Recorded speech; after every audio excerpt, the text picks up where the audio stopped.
Bert and Mickey Potts moved into Epworth Villa early in April in 2022. They live in apartment 358. They're a clergy couple. As a matter of fact, Bert was one of the women who was early in Oklahoma ministry that was ordained into the United Methodist Church. And she has had lots of challenges along the way, but she says that in her journey overall, she has had so much joy and grace that it's been a very fulfilling life. So let's meet Reverend Dr. Bert Potts. So Bert, where did your journey begin? Well, it began in what we call no man's land, or the Oklahoma Panhandle, the city of Guyman. It's a small community, and I was born at home. My grandmother was there, my mother, of course, and then a doctor. And I came out with a blue leg, so I had lots of care after that. And those early years were wonderful in Guyman, spent with family. And grandparents lived there in Guyman, and then I had a grandpa that was out north of Guyman, but my grandmother on my father's side was deceased. So I had lots of cousins out in this northern part of the Guyman territory out in there, called Huff, and that's where I spent a lot of my time with my cousins out there, and there's a little Methodist church, and it was great fun. Good Well, years. I understand you moved to Liberal, Kansas in the 5th grade, and that was a good move for you. It was a very good move.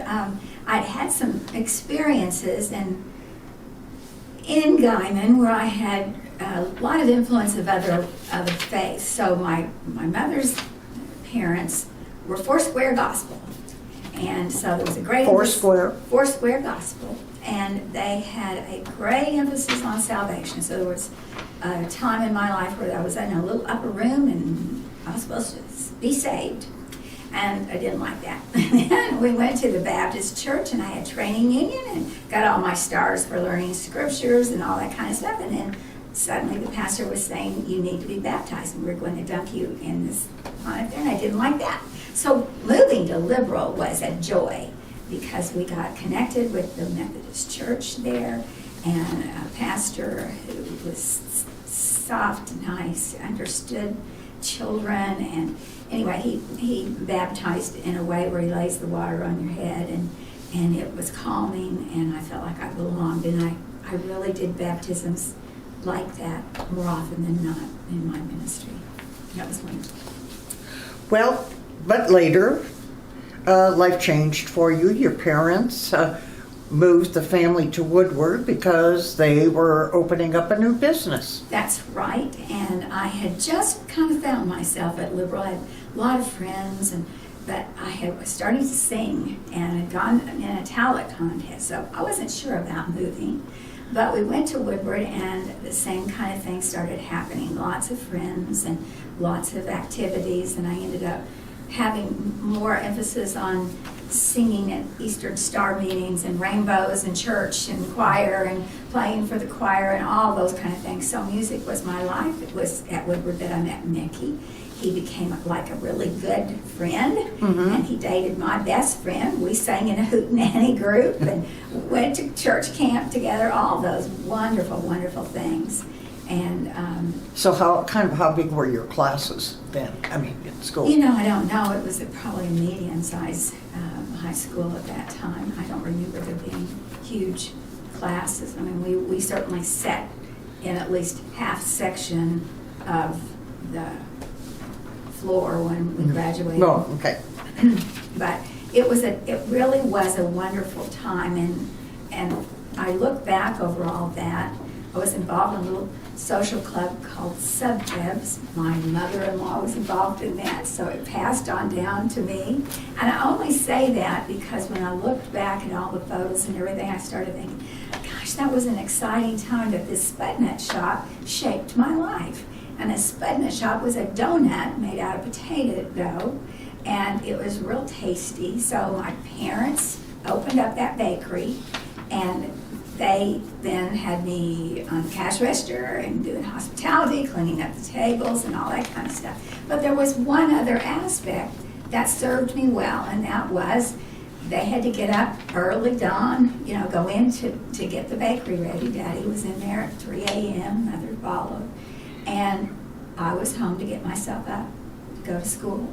And when I finally got my license at Woodward, then I drove myself. And that made me able to handle a lot of the things that came my way after that.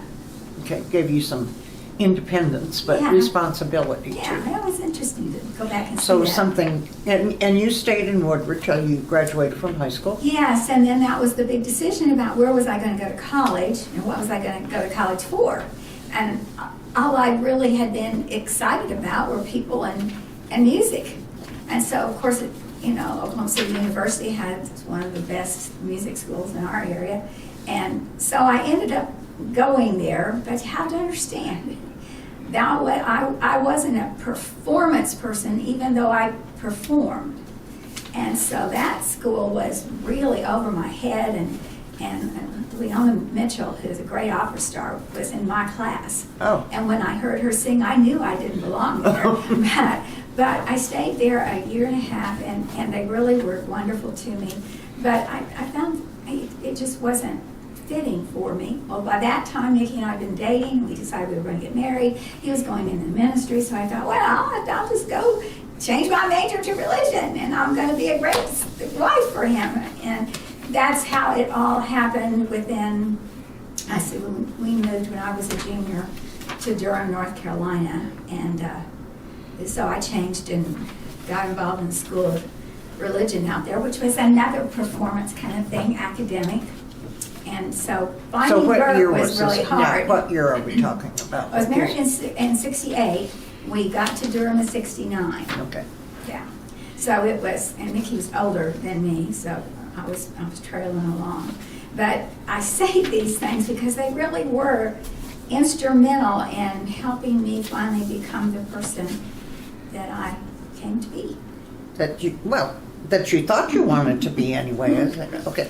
So, but it was a major change. Duke was a major change. Oh, major. For I had no business being there. I mean, OCU is a great school, but I wasn't that kind of scholar. I couldn't even handle the registration well. And then I went into the classes, and we were gonna study like 4 scriptures at a time. That was just beyond me. But I learned a lot, and I was glad that I did. And I did have some neat classes out under the tree when we were studying ethics, situational ethics, and I was into that. I could relate to that.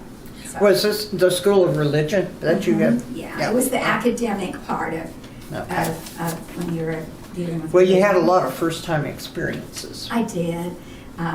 We didn't have any money. They didn't give us money. Nikki had endowments and went out to pastor churches, so we lived in people's bedrooms, and we ate at their tables, and they ate differently than I had ever eaten as an only child. It's a pretty funny thing. I had never had any salt pork in my beans and stuff, and there were just a lot of things. But the great things, you'd sit on this porch after supper, and you'd have homemade whipped cream and strawberry pie and all kinds of delightful things. So I got to know a lot of people and get over having to have my own room and all those kind of things. You didn't have pie in Woodward?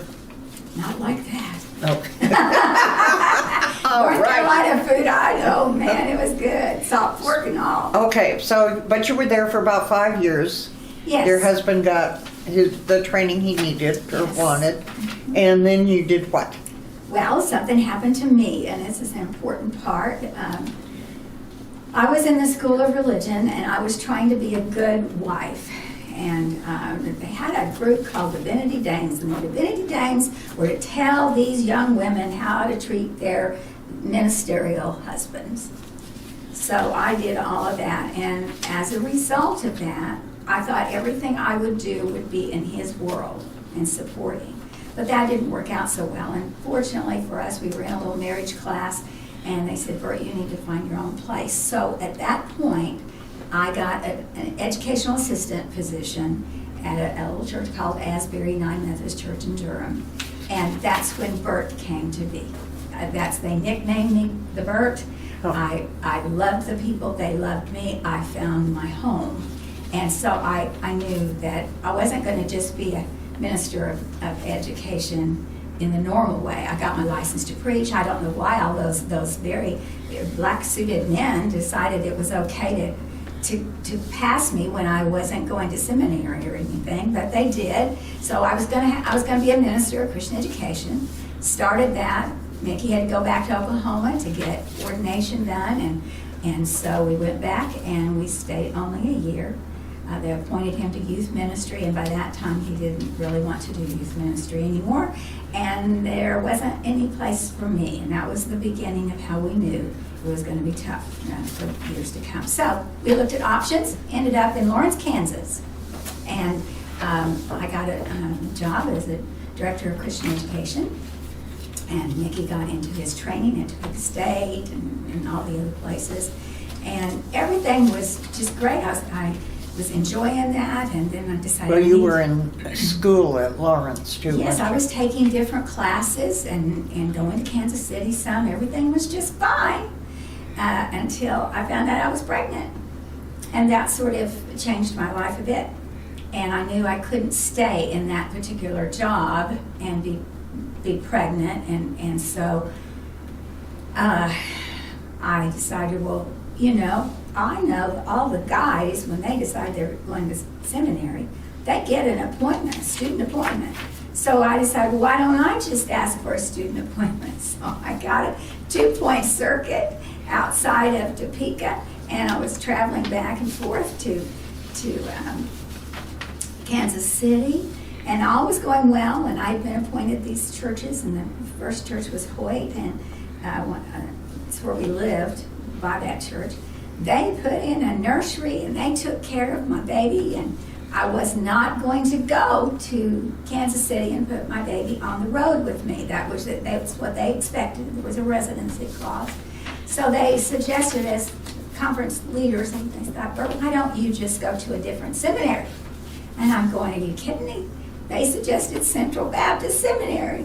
And I'm going, you gotta be kidding me. But I went there, and they treated me like royalty.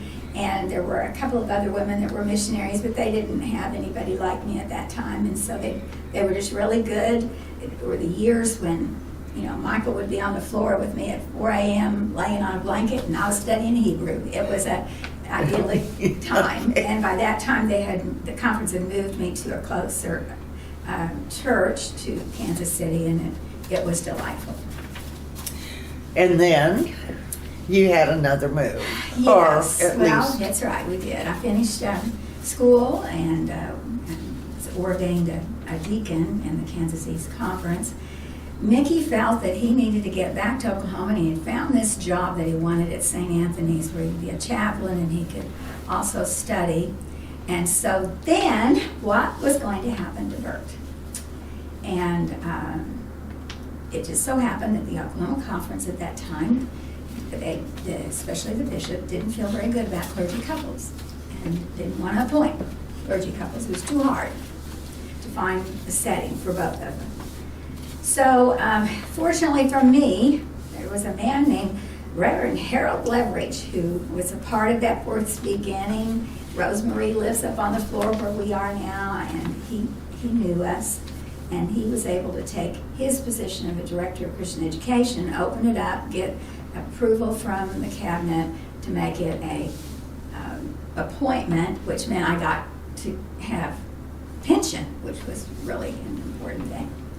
So I was happy. We had a little house nearby. Mickey was busy, and we were adjusting. And then my father died, and that changed our life. And then suddenly, I got ordained in 1983 as an elder.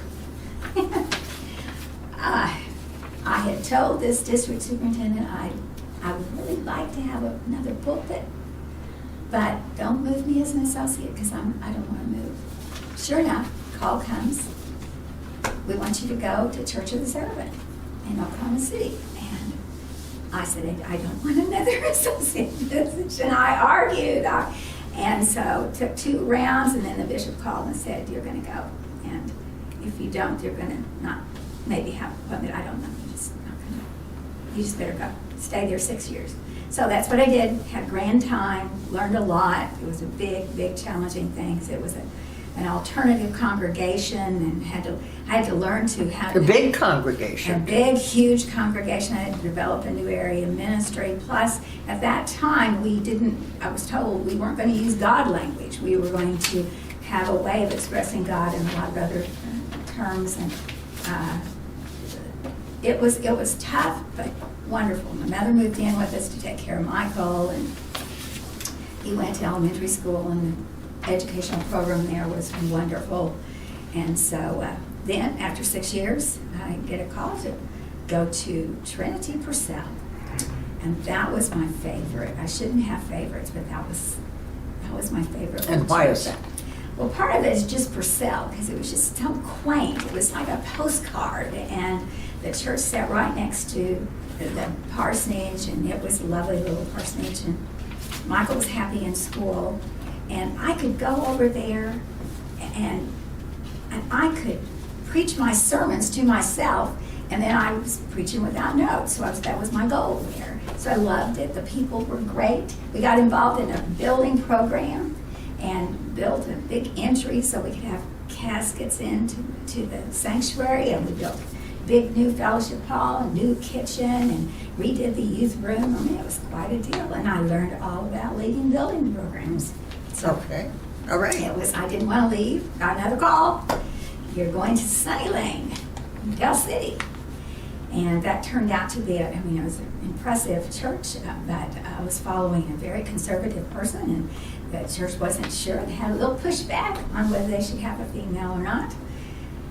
And it was in First Southern Baptist territory, and we sort of have different opinions on things, and so we had some experiences with that. But the people were strong Christians, and we had another building committee meeting that said we're going to finish this building project that Tom Harrison started, and so we did that. But you did have an experience with, your son did, I guess, that kind of affected him for. Yeah, people at school told him that I was going to hell because I was a preacher, and that he was too. And so there were a lot of tough moments around that. He was very vulnerable. We had the bombing during those years, and we had a and were you really involved in that? Well, I went down there where the call came in about 15 minutes after the bombing, but I couldn't stay there because people called me, and we had a leader in our staff parish committee that was not being found, and they were very worried about her, and so I went home and I stayed with my people. And she did pass away. Yeah, she was gone, yeah. And she had a 15-year-old son and wonderful husband. It was a really hard moment. She had the last funeral was hers, and so there was 168 people, so we had 168 funerals all over town, and those were teaching moments for me. Right. Okay.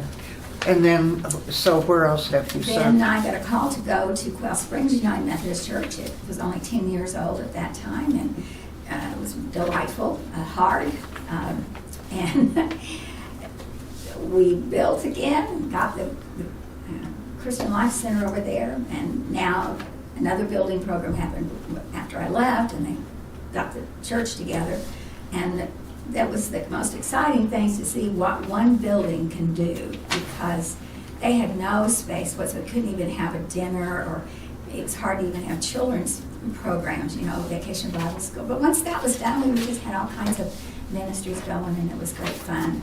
And they had a parsonage close enough to the church that I could have my mother there. She was having lots of trouble, so. Well, and you got very acquainted with Epworth as well. It was one of the blessings. The church served as the chapel at that time. The real chapel wasn't created yet, and so I got acquainted with assisted living and all those people so that we could take care of them if they needed a place. And I just met the most wonderful folks. And then we had quite a few retirees that were part of the congregation, and Rosemary and Harold were certainly a part of that. So that was just like a home week. And I came to Epworth. I got on the board, of course, because the pastor's always on the board.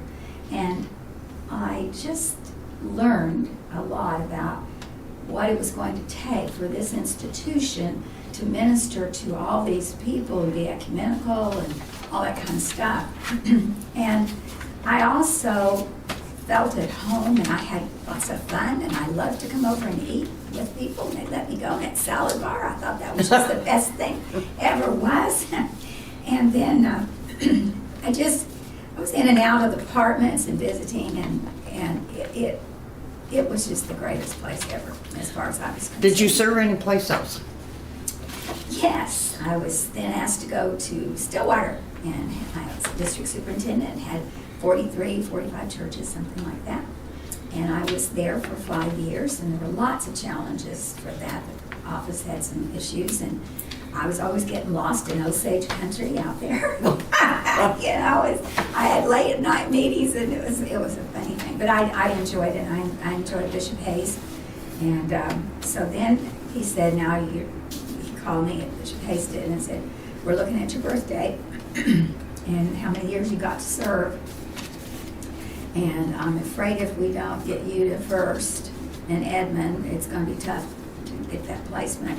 So anyway, I took off to Edmond first, and had a good time there. You were there, and it was growing time, and we ended up getting a building program started, and all the challenges of that. And I enjoyed the Wesley Foundation work there. So, but you did decide to retire after. I did. I was really tired. I was working hard there, and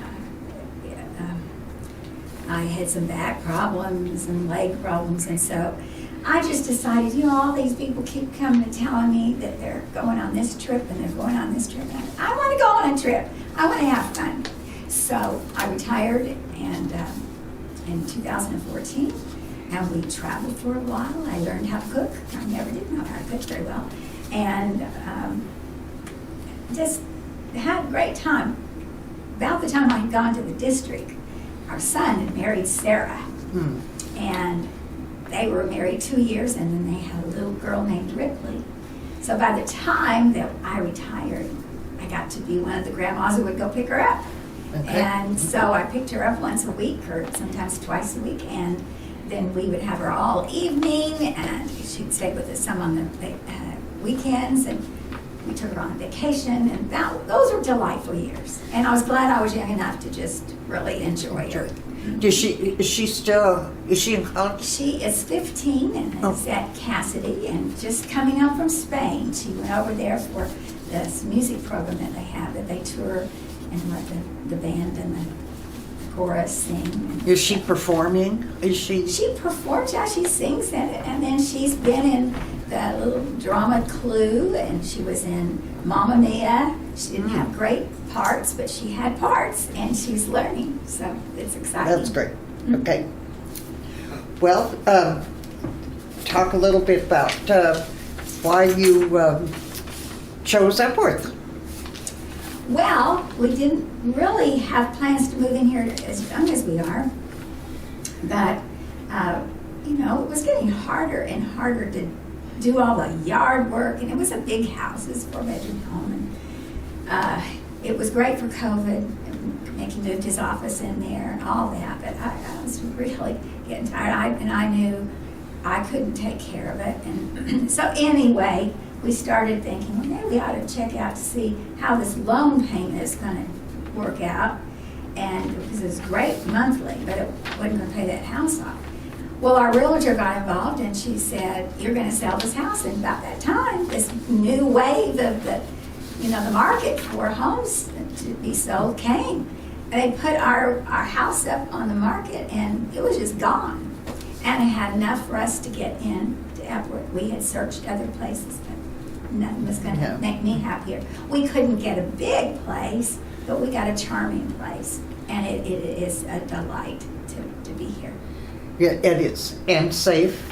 It's very safe, and I feel safe. I like it. And the big thing is just the community of people. Oh, the community's wonderful. And on my floor, just a few doors down, Rosemary Leverage, I mean, it's things like that. But the big thing, too, was we knew that Michael, our son, was not gonna, he just wasn't going to put us and take care of us. If he did, he was gonna have to let his life go a little bit. And so, that's our gift to him. And he came out here on Christmas, and we had that big banquet, and he said, Mom, Dad, I want you to know how pleased I am that you gave this. Well, you really are. I mean, we do have some rules and regulations, but we're really pretty free. Yeah, we do are. what we darn well please.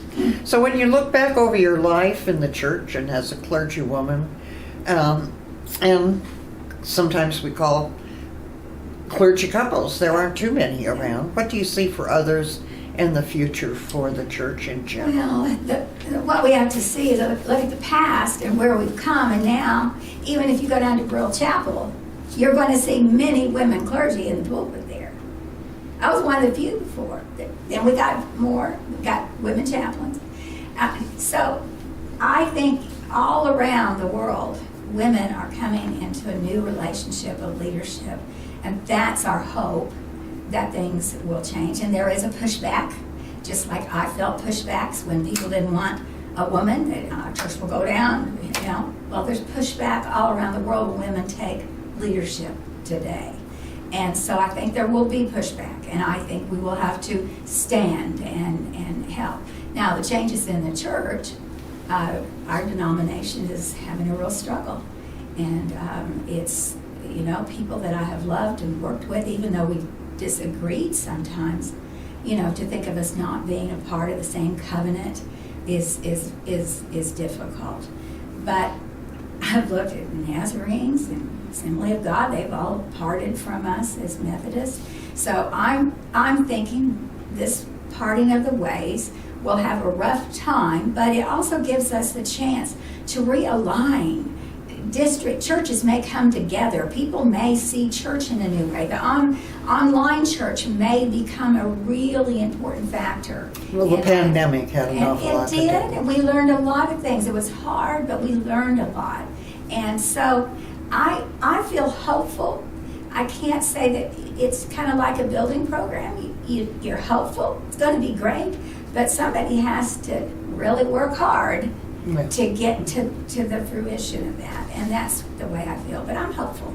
Well, yes, I think, with God in our life, with Christ in our life, things are possible. I'm always saying, we got resurrection power here. Let's just use it and enjoy it. Well, you seem to have had a real adventure in your life. All in all, it does seem like a pretty wonderful adventure, but it is certainly clear you have a passion for people and also a passion for continuing your journey with Jesus Christ. Yeah. We are very grateful you shared your story. Thank you very much. Thanks for asking. Appreciate you.